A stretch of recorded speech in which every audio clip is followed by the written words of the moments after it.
Au cœur d'une époque troublée par les divisions internes et les tensions internationales, le début du pontificat de Léon XIV se dessine sous le signe de l'apaisement, du dialogue et de la continuité. Dès sa messe inaugurale, de nombreux signes ont montré que le nouveau pape entend s'inscrire dans l'héritage de son prédécesseur, tout en apportant sa propre tonalité. Parmi les témoins de ce moment historique, la présence du rabbin Abraham Skorka a marqué les esprits. Proche du pape François et acteur central du dialogue judéo-chrétien durant son pontificat, Skorka a souligné combien sa participation à la célébration inaugurale de Léon XIV n'était pas anecdotique.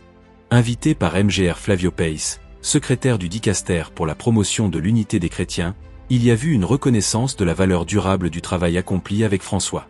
Pour lui, ce geste signifiait clairement que le dialogue interreligieux poursuivait son chemin avec force. Lors de la messe d'investiture, les représentants juifs ont été honorés de manière particulière. Ils ont été accueillis avec respect et placés à une place significative dans la basilique.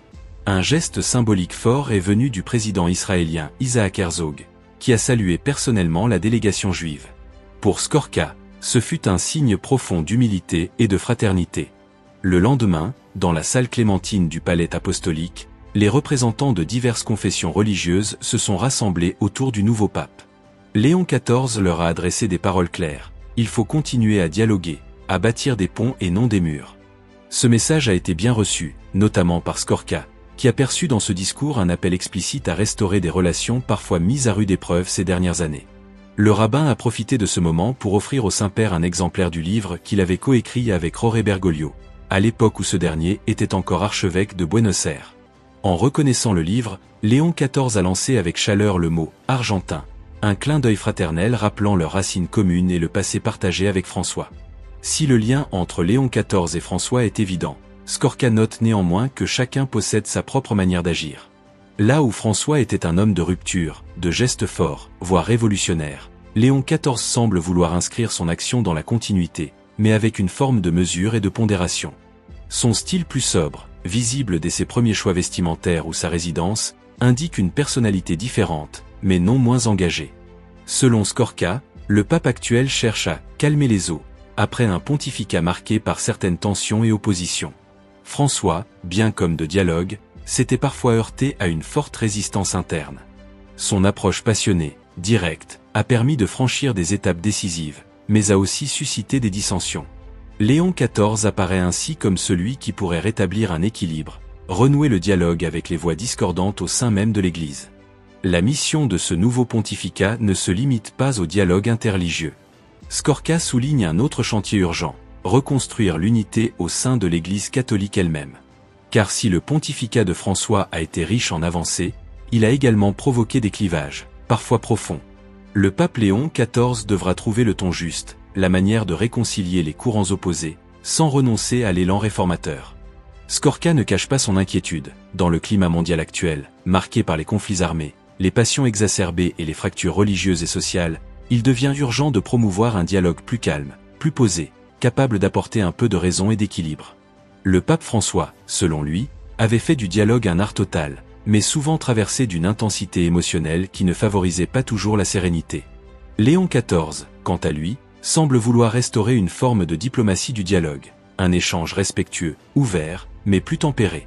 Non pas pour édulcorer les positions, mais pour permettre à chacun de se rassembler autour d'une table commune, sans préjugés ni attentes irréalistes. L'objectif, comme le dit Skorka, n'est pas nécessairement de parvenir d'emblée à un accord, mais de créer un espace où la recherche de l'équilibre soit possible. Le choix de Léon XIV n'est pas anodin. Le rabbin rappelle que François connaissait bien cet homme qu'il avait rencontré au Pérou, admiré pour son engagement pastoral et sa vision spirituelle. Le pape émérite l'a ensuite appelé à Rome, l'a élevé au rang de cardinal, discernant en lui une capacité à poursuivre l'œuvre entreprise. Il y avait entre eux, selon Skorka, une véritable alchimie. Ce lien fort entre les deux hommes conforte l'idée que Léon XIV incarne une forme de continuité, non pas mimétique, mais orientée vers la stabilisation. Il ne s'agit pas d'un retour en arrière, mais d'une tentative de maintenir le cap tout en adaptant la vitesse et la méthode.